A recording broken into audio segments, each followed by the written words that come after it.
Hello friends, welcome to our channel Partha kitchen. ఇవాళ మన recipe పీతల పులుసు. ఈ రెసిపీని నేను మా అమ్మగారి దగ్గర నేర్చుకున్నాను.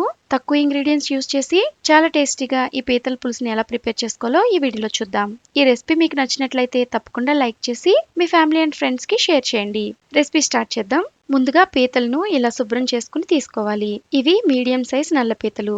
ఇలాంటి వాటితో పులుసు ప్రిపేర్ చేసుకుంటే చాలా టేస్టీగా ఉంటుంది. ఇలా పీతలను క్లీన్ చేసుకుని 3 to 4 టైమ్స్ వాటర్ తో బాగా కడుక్కుని తీసుకోవాలి.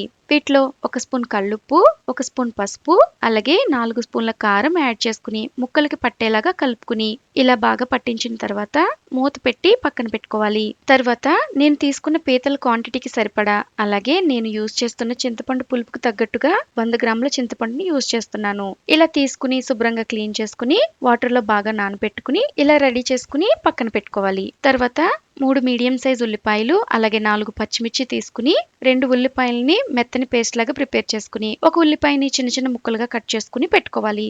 నెక్స్ట్ స్టవ్ ఆన్ చేసి గిన్నె పెట్టుకుని గిన్నె వేడెక్కిన తర్వాత 4 స్పూన్ల ఆయిల్ యాడ్ చేసుకుని నూనె కాస్త వేడెక్కిన తర్వాత ముందుగా కట్ చేసి పెట్టుకున్న ఉల్లిపాయ ముక్కలు, పచ్చిమిర్చి యాడ్ చేసుకుని బాగా వేయించుకోవాలి. ఆనియన్స్ ఇలా బాగా వేగిన తర్వాత ఉల్లిపాయ ముద్దను కూడా యాడ్ చేసుకుని బాగా కలుపుతూ ఫ్రై చేసుకోవాలి. ఇలా 2 విధాలుగా ఆనియన్స్ యాడ్ చేసుకోవడం వల్ల ప్రిపేర్ చేసుకునే కర్రీ మరింత టేస్టీగా ఉంటుంది. ఇలా ఆనియన్ పేస్ట్ కూడా బాగా వేగి ఆయిల్ రిలీజ్ అవ్వాక కరివేపాకు యాడ్ చేసుకుని బాగా వేయించుకుని తర్వాత 1 స్పూన్ అల్లం వెల్లుల్లి పేస్ట్ యాడ్ చేసుకుని పచ్చివాసన పోయే వరకు బాగా ఫ్రై చేసుకోవాలి. నెక్స్ట్ 1 స్పూన్ వేయించుకున్న జీలకర్ర పొడి, అలాగే 2 స్పూన్ల వేయించుకున్న ధనియాల పొడి యాడ్ చేసుకుని బాగా ఫ్రై చేసుకుని ఇలా వేసుకున్న పదార్థాలన్నీ బాగా వేగిన తర్వాత ముందుగా ఉప్పు కారంతో మ్యారినేట్ చేసి పెట్టుకున్న పీతలను యాడ్ చేసుకుని ఇలాగ కలుపుతూ 5 నిమిషాలు బాగా వేయించుకోవాలి. ఇలా పీతలను ఆయిల్లో బాగా ఫ్రై చేసుకున్న తర్వాత మ్యారినేట్ చేసిన గిన్నెలో 1 గ్లాస్ వాటర్ యాడ్ చేసుకుని ఆ వాటర్ ని కర్రీలో యాడ్ చేసుకోవాలి. ఇలా వాటర్ యాడ్ చేసుకుని ఒకసారి బాగా కలుపుకుని మూత పెట్టి హై ఫ్లేమ్ లో 5 నిమిషాలు ఉడికించుకోవాలి. 5 నిమిషాల తర్వాత మూత తీసి ఇలా బాగా ఉడుకుతున్నప్పుడు ముందుగా రెడీ చేసుకున్న చింతపండు గుజ్జుని యాడ్ చేసుకోవాలి.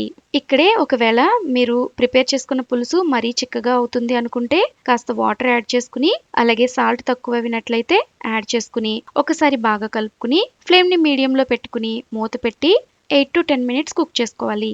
10 నిమిషాల తర్వాత మూత తీసి సన్నగా తరిగిన కొత్తిమీర యాడ్ చేసుకుని ఫ్లేమ్ ని లోలో పెట్టుకుని 5 నిమిషాలు మూత లేకుండా కుక్ చేసుకోవాలి.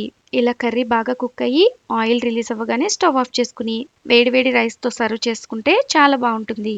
ఇలా ప్రిపేర్ చేసుకున్న కర్రీ చల్లారిన తర్వాత మరింత టేస్టీగా ఉంటుంది. చూసారు కదా ఎంత ఈజీగా పీతల పులుసు ప్రిపేర్ చేసుకోవచ్చో. ఈ రెసిపీ నచ్చినట్లయితే లైక్ చేసి మీ ఫ్యామిలీ అండ్ ఫ్రెండ్స్ కి షేర్ చేయండి. Thank you.